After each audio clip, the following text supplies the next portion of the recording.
Hello and welcome to this unit. In this unit, we shall be looking at the overview of Moodle learning environment. And to take you through this course is Ignatius Obaga. In this course, we shall be looking at the brief history of Moodle, Moodle facts, common terminologies or jargons that are used in Moodle, Moodle releases, and how to get started with Moodle. Moodle was developed by Martin Dojamas. As a young boy, Martin lived nearly 100 kilometers from the nearest school. This was in the 1970s, long before computers were readily accessible to students and households. To pursue his education, Martin's family registered him into the School of Air. That is, learning in this school is delivered through shortwave radio, and that was the available radio at that time. This experience with distance learning sowed the seed of Martin's vision to use the internet to, one, take education beyond physical classroom, enable quality education in all corners of the globe. So when Martin started his PG program at Curtis University of Technology, Australia in the late 90s, he decided to work on online teaching projects, a robust teaching application that could support teaching and learning online.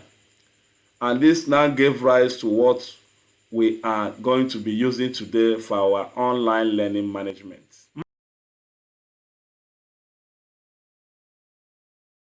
November 2001.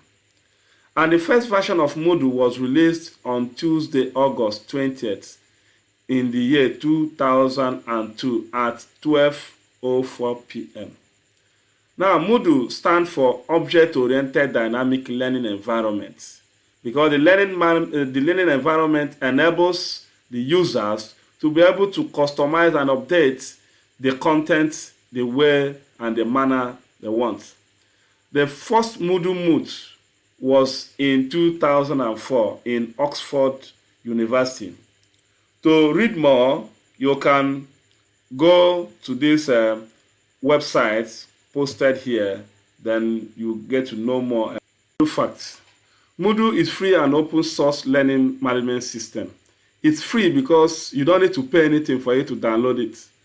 And it is open source because you are free to modify the contents of the Moodle learning environment to suit you in the manner you want it.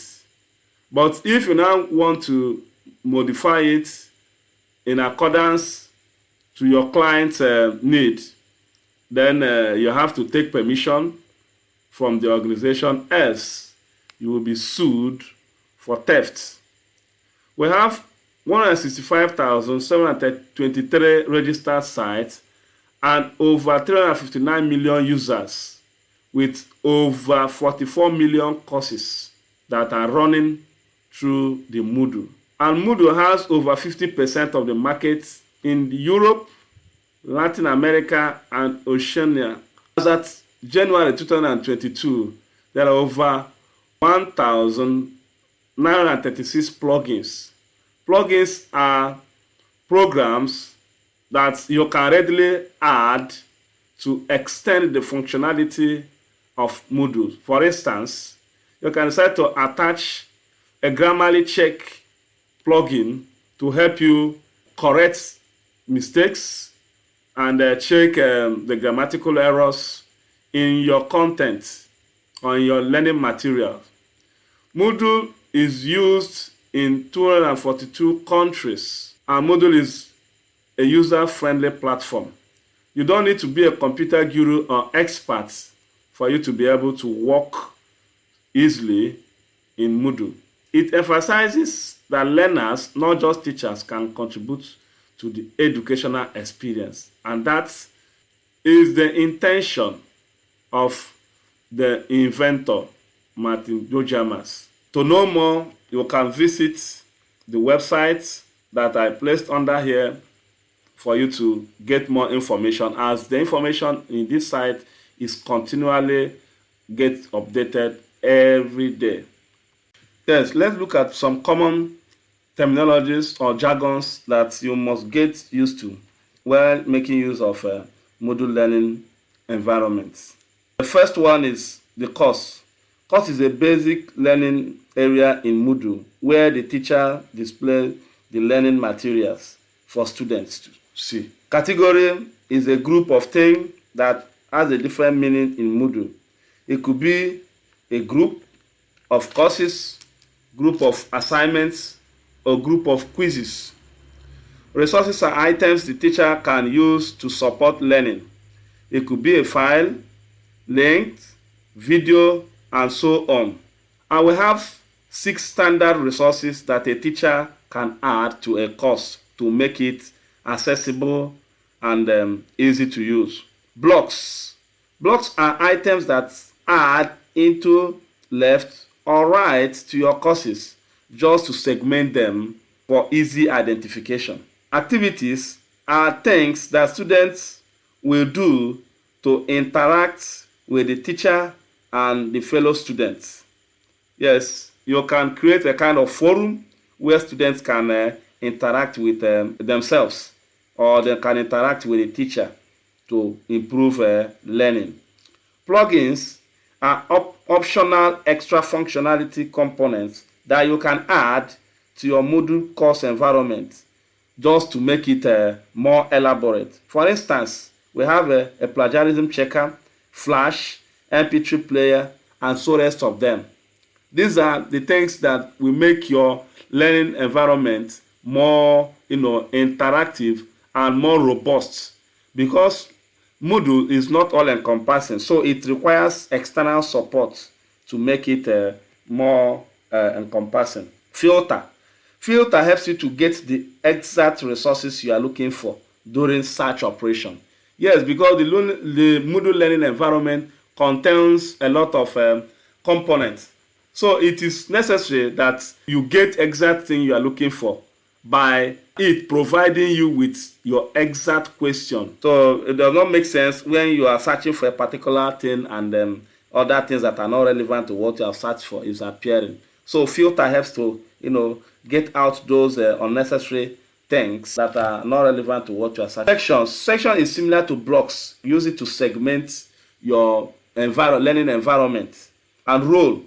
Users are assigned different roles. For instance, a user can be assigned the role of a teacher, can be assigned the role of admin, or you can be assigned the role of a student, and other roles that you can decide to assign to your users. To learn more, you can use this link to get more information.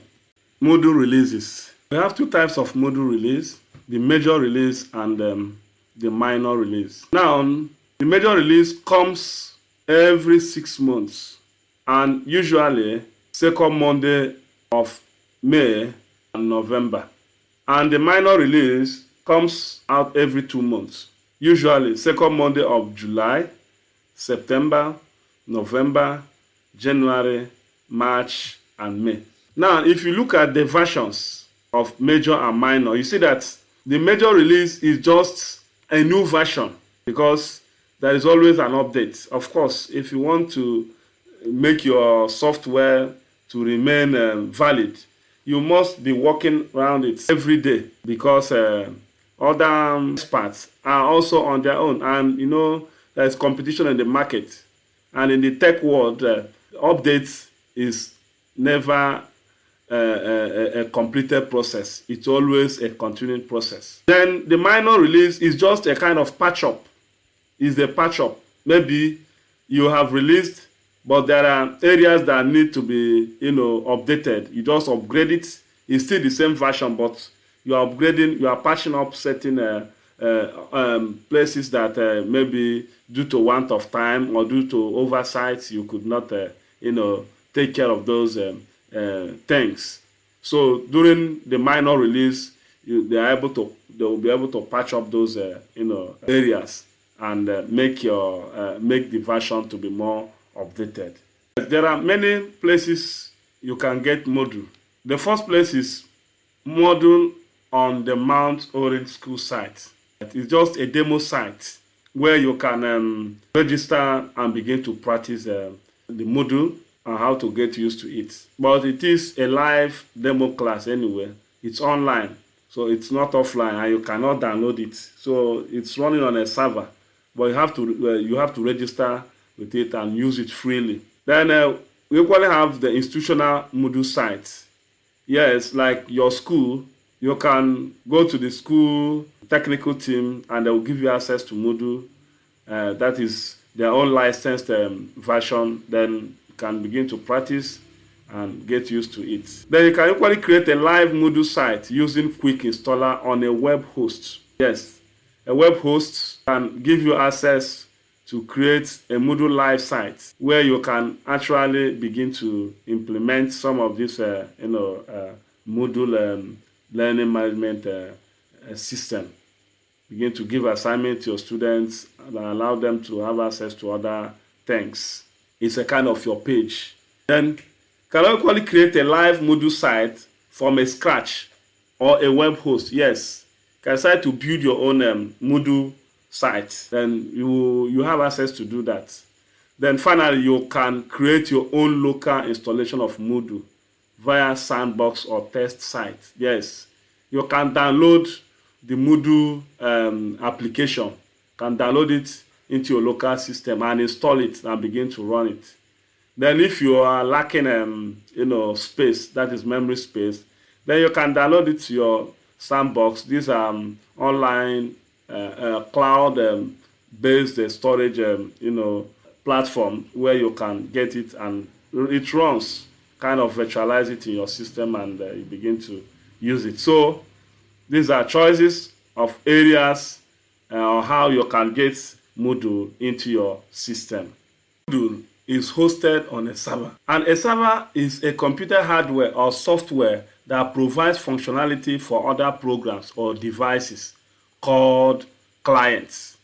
Yes, a software could serve as a server or a hardware where you now store the resources that when a client is requesting for any of the resources, then you should be able to provide it for. Most times you are on the website and you are searching for a particular resources, you type it, and before you know it, boom, it appears.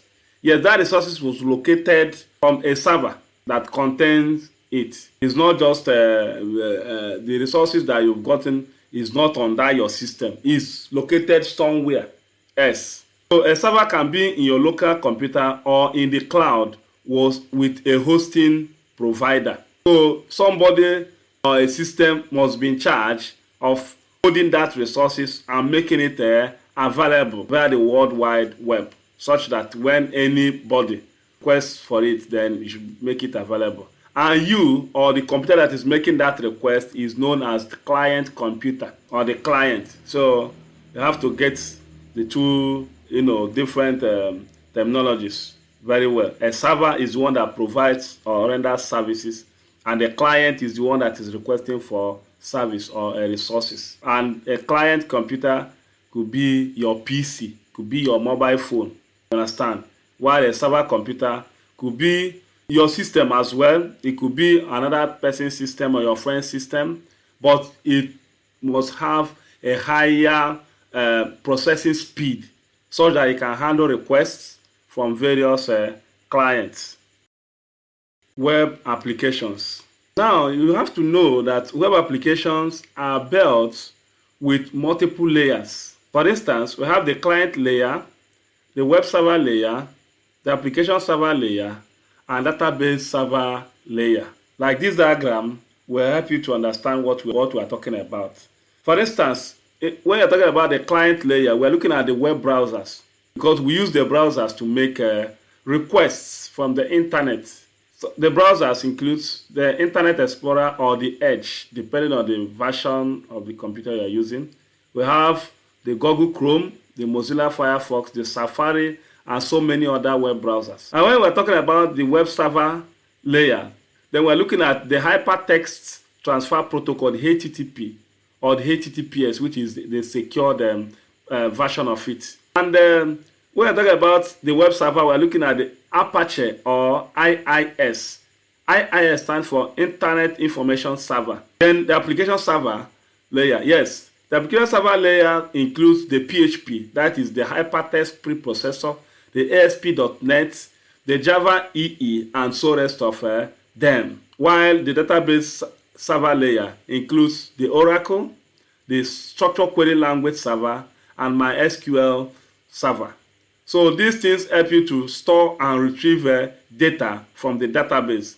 And the application server helps you to locate whatever resources you are looking for. While the web server equally helps you to get the right resources as far as you observe the protocol by typing in the correct URL, that is Uniform Resources Locator, and so rest of them.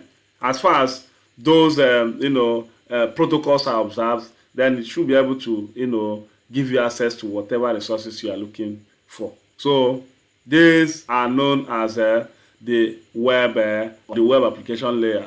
Yes, let us take a quick recap of what we have done so far.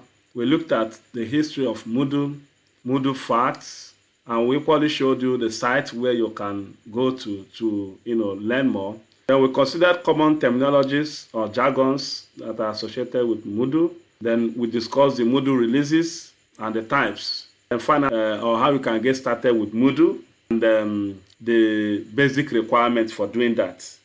Thank you so much for watching. My name is Ignatius Ogbaga. See you in the next class. Bye.